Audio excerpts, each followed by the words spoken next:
Olá, gente. Professor Marcos Dominici aqui, professor de arte, e hoje a gente vai falar sobre uma coisa que já vem sendo desenvolvida há um certo tempo, mas em função da pandemia, em função do nosso panorama mundial, a coisa meio que deu uma acelerada. O processo que vinha lento e gradativo deu uma acelerada gigantesca nesse um ano e meio que o teatro em si, eu vou me incluir nessa situação, até porque eu sou diretor de teatro, e a gente passou por um aperto gigantesco de adaptação a essa situação que eu vou falar hoje, mas a gente vai chegar no final da aula sobre isso. Antes de começar, eu preciso que a gente entenda o que é tecnologia e por que, para algumas pessoas, a teatro como arte, ele parece tão antiquado em alguns pontos de vista, algumas posturas. Então, a tecnologia é um dos grandes alicerces da arte. Né? Se a gente levar em consideração que essa tecnologia ela pode ser uma ferramenta de desenvolvimento, a gente começa a contemplar de que uma não está isolada da outra. Você pode ter qualquer manifestação artística, em particular o teatro, da qual nós estamos conversando hoje, misturada, associada, dependente, independente, utilizando a tecnologia de todas as maneiras possíveis. Não dá para você tentar fazer um trabalho em qualquer área de arte hoje, qualquer área artística, da qual você se isole até de maneira artesanal, de maneira manufatureira. Quando eu digo artesanal, eu estou falando dos princípios mais antigos, dos processos mais primordiais de qualquer manifestação artística. E como a coisa vai evoluindo, não dá para você dizer assim, não sei mexer em tecnologia, não vou usar tecnologia, né? E aí é que você entra o processo de coerência em utilizar a tecnologia como uma ferramenta da tua produção artística. Então, a tecnologia coloca a arte contra a parede e faz repensar a natureza, e ela coloca essa arte em crise para surgir algo novo. É o que tem acontecido com o teatro como linguagem artística, é o que tem acontecido com o teatro como manifestação e o teatro com relação principalmente ao que nós estamos vivenciando hoje na pandemia. Por quê? Para existir o teatro, é necessário que exista o ator, texto e público. Público, bem aqui está o nosso problema. Eu preciso de teatro, eu preciso de plateia, eu preciso no teatro, perdão, da plateia e do público. Como é que eu vou fazer isso se eu não posso juntar gente dentro do teatro? Do local físico. Como é que eu vou fazer isso se eu não posso aglomerar pessoas? Nesse exato momento, né, a gente está gravando lá meados do mês de setembro e nesse próximo mês de outubro, em função da situação de São Luís do Maranhão, onde uma população grande já está sendo vacinada, onde a gente tem uma margem de segurança, onde os índices reduziram, a gente vai começar, já começou a ocupar o teatro local físico como um ponto de apresentação, até porque a gente tem mais segurança. Isso ia acontecer. Só que o que aconteceu conosco durante esse tempo? A gente teve que se adaptar e utilizar as tecnologias em prol do nosso trabalho, em prol, inclusive, de todo mundo que precisa do teatro como manifestação de expressão e representação.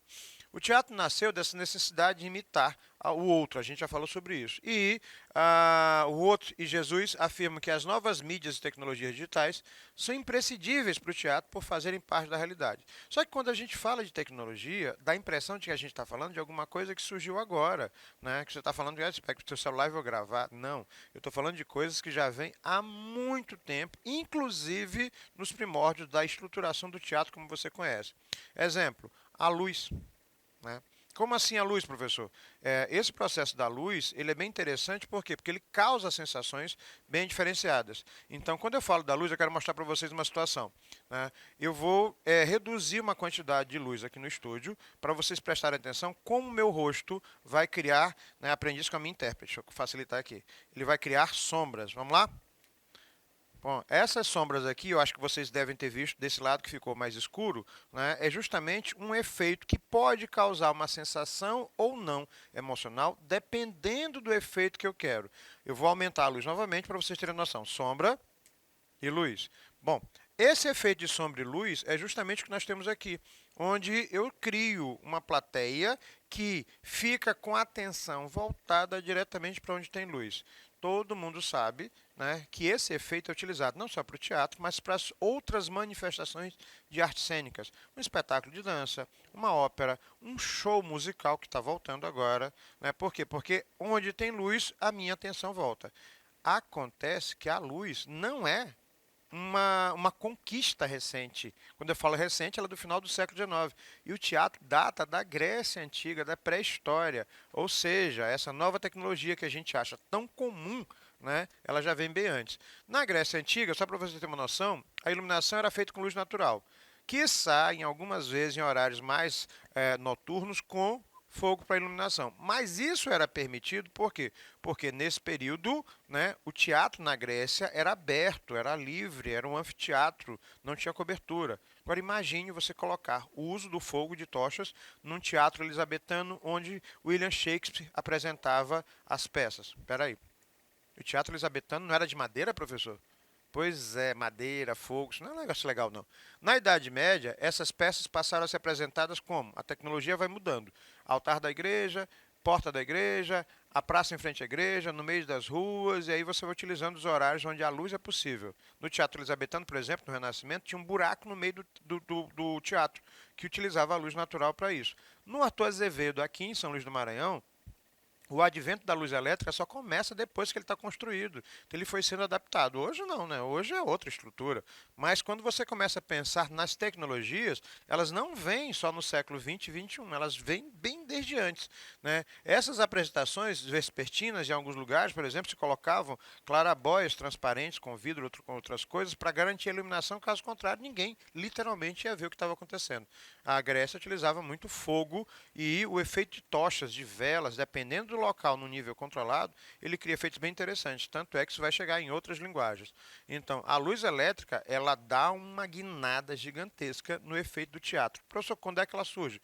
Depois do advento da Revolução Industrial, no final do século XIX, e a luz elétrica passa a ser um dos elementos mais importantes para que crie esse efeito sensorial de outras percepções no teatro e em outras linguagens que a gente vai ver à frente. A cenografia é um outro elemento interessante.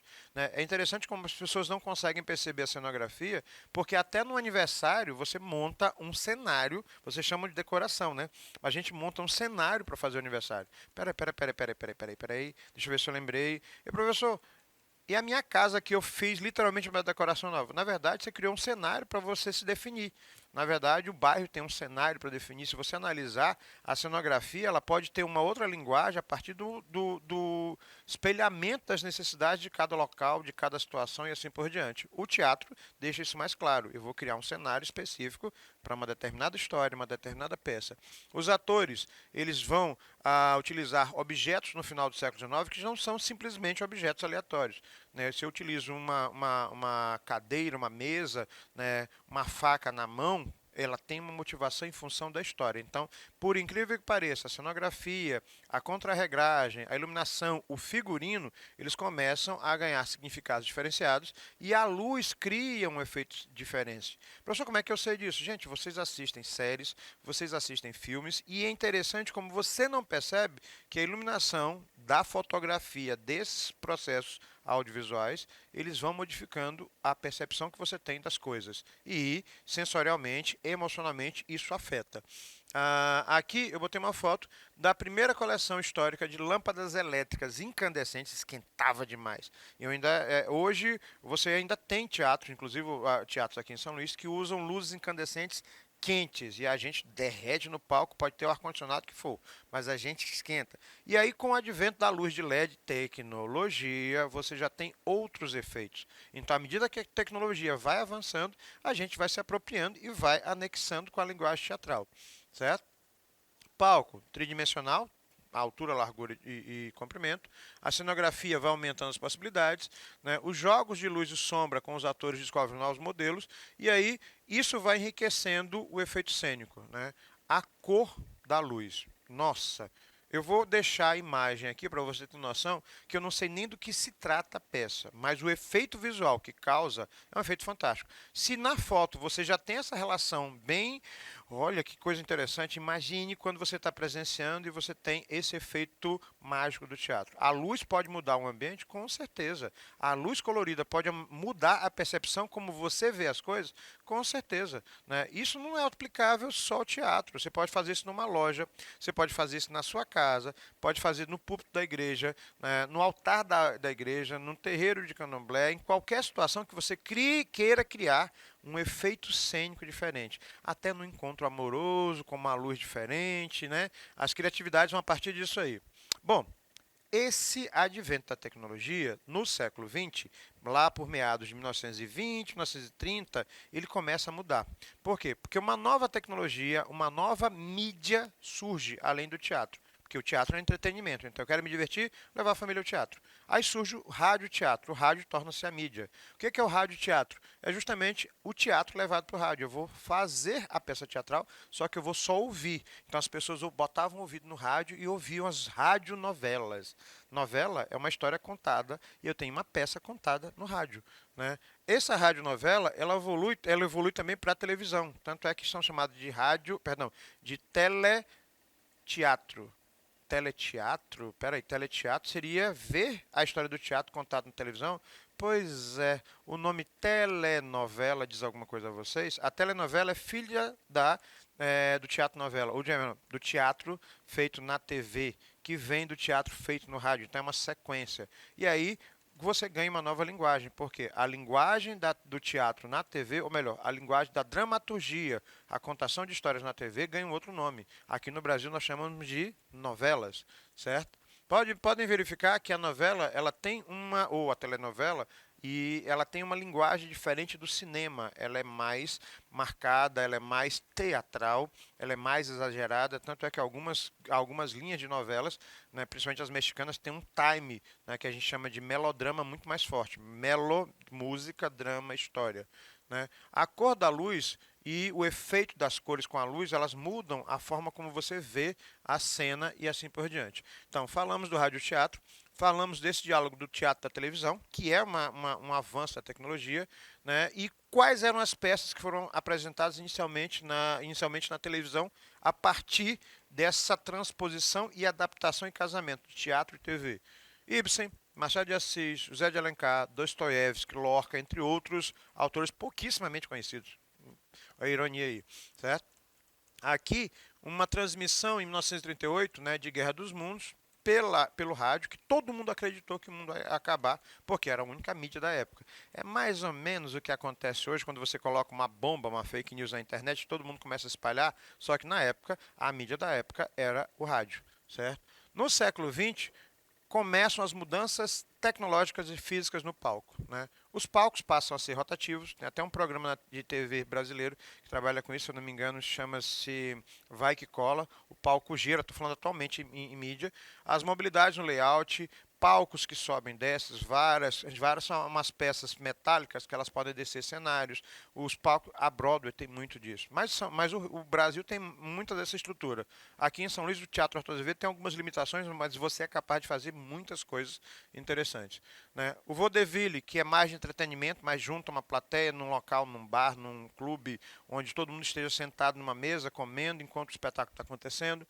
O melodrama, né, que puxa a ideia da música com a história, a ópera e a ópera bufa, que trabalha mais a comédia, tem essa vibe. E os sons que vão sendo substituídos por gravações. Né? Ainda tem uma confusão muito grande quando um ator diz assim: eu preciso de microfone para falar no palco para eu poder guardar a voz. E as correntes mais conservadoras, não, o ator tem que utilizar a própria voz, porque ele tem que saber projetar a voz para o último. A gente pode casar as duas linhas com a tecnologia. Né? Se eu tenho cantores, eu preciso de microfones para os cantores. Né? Vamos ver como é que isso vai ficar interessante esteticamente para a plateia. Bom, essa tecnologia, ela vai desde as lâmpadas que eu falei para vocês, isso no final do século XIX, até o avanço da acústica. Avanço da acústica, física básica. Né? Nesse exato momento, o nosso estúdio tem uma acústica perfeita, mas porque foi trabalhada tecnologia para que isso aconteça, para que o som não saia daqui, para que o som fique melhor. Dá para fazer isso no teatro? É claro. Eu não vou contra a maré utilizar uma coisa que eu já tenho disponível. Então, quando eu faço essa tecnologia funcionar, luz, acústica, som, equipamentos, eu vou criar efeitos sensoriais bem interessantes para a plateia e cativar a plateia nessa história numa linha de manifestação artística, o teatro, que alguns conservadores, algumas linhas mais conservadoras acham que ele está literalmente num processo de morte, quando a coisa não é assim. O teatro tem se modificado, avaliado, tem se reestruturado e eu não sou muito fã dessa palavra, mas vamos lá, se reinventado, certo? Evolução tecnológica, digitalização de tudo que nos rodeia. Você encontra teatro na internet? Pronto, chegamos onde eu queria para a gente entender esse processo. Computadores, meios digitais, serviços espontâneos de arte, porque quando a gente fala de tecnologias, a gente fala daquilo que vocês, mais jovens, vivenciam hoje e que para a gente, que já trabalha com teatro há mais tempo, é um processo gradativo de adaptação e também de reconstrução e desconstrução. Por quê? Por que eu vou usar essa tecnologia? Ou melhor, por que eu não me permito utilizar essa tecnologia? Uma projeção de vídeo cenário, ou esse cenário precisa ser simplesmente tridimensional? Não, eu vou trabalhar com efeitos de arte híbrida, onde o teatro, a luz, o som, a música, tudo se interaja e eu crio um espetáculo performático. Então, eu já vou dar liberdade a novas formas de avaliação. Né? Essa adaptação e integração, ela vem a partir daquele momento que eu disse para vocês, da rádio novela, do rádio teatro, da TV teatro, a telenovela, até chegar, né, nesse teatro digital. O que é o teatro digital, professor? Bom, em época de pandemia, a única coisa que a gente não podia fazer era teatro físico. Eu ainda consegui, comentei em algumas aulas, a gente conseguiu esse ano, no meio da pandemia, fazer a apresentação presencial com os protocolos de segurança e um público reduzido. Antes da pandemia, no ano passado, 2019, nós fizemos a apresentação com público cheio. Então, nós estamos nos adaptando a novas possibilidades e às novas tecnologias. Então, uma delas foi fazer a gravação do espetáculo teatral para que não parecesse um vídeo ou não parecesse um filme ou uma produção de série, mas que você visse o espetáculo do teatro com os moldes do espetáculo de teatro, só que com o efeito do teatro digital. Esse espaço virtual, ele permite uma possibilidade nova, onde você tem uma plateia que pode estar em qualquer parte do Brasil, ou melhor, uma plateia que pode estar em qualquer parte do mundo, mas ele também distancia uma coisa que é complicada, já que a gente trabalha com o teatro especificamente, a gente precisa sentir a plateia. Então tem sido uma angústia muito grande dos atores num processo onde você está tentando adaptar e fazer tanto o teatro presencial quanto o teatro virtual, o teatro digital. Caramba, complicado. Então, esses novos espaços, eles criam novas sensações. Os atores, a prestação para o público, o desenvolvimento dessas sensações reais funcionam a longa distância? Será que são as mesmas? Né? A Catherine Beck, ela diz que o cenário no palco é um espaço no qual o visual emerge do material. E se esse cenário não for físico, se esse cenário não estiver lá, ou se essa luz não causar esse mesmo efeito que eu coloquei na foto de uma das minhas atrizes aqui numa cena, onde a presença e a proximidade da plateia fazia com que você criasse esse processo emocional mais forte. Né? Aí a gente tem alguns questionamentos para colocar aqui para vocês. Né? Será que esses artifícios digitais, eles prejudicam a envolvência real do teatro? Por quê? Porque como nós estamos num processo não de transição, mas de adaptação do teatro, que é uma forma artística que você necessita da plateia presencial, porque faz parte do conceito básico do teatro, e esse processo presencial ele começa a migrar por uma necessidade que foi imposta em função da pandemia, migrar para a tecnologia, para a era digital. Será que ele vai ter a mesma estrutura? Será que eu, com uma postura mais conservadora, né, estou colocando possibilidades, eu, com uma postura mais conservadora, eu digo que o teatro não pode existir se não tiver plateia? Ou eu, com uma postura mais libertadora, mais modificadora, eu digo, não, o teatro ele pode existir, só que num patamar, numa plataforma digital? Será que as sensações são as mesmas ou eu vou ter que criar novas tecnologias, novos processos para que isso aconteça? Esses artifícios digitais vão prejudicar a sensibilidade tanto dos atores quanto do público? Vou colocar uma experiência pessoal dos meus atores que foram fazer uma apresentação infantil, vou deixar a foto com vocês ao final, e eles tiveram um problema muito grande, porque uma das estratégias e premissas do nosso trabalho infantil é o ator fala e a plateia infantil interage. E aí, eles não tiveram interação porque não havia plateia, e isso foi transmitido online. Né? Como fazer isso? Então, será que a gente está num processo de uma nova vertente artística? Né? O teatro digital ele vai considerar o tempo real ou a temporalidade dos eventos? Ele é diferente do convencional? A audiência dos atores vai ser a mesma, a plateia vai ter a mesma intenção, os processos de multimédias no teatro vão se modificar ao ponto da gente alterar o teatro convencional e criar uma nova forma artística, ou a gente vai só adaptar? Então eu vou deixar vocês com uma série de questionamentos, inclusive com um espetáculo chamado Três Cenas, no palco espelhado que eles fizeram simultaneamente ao redor do mundo.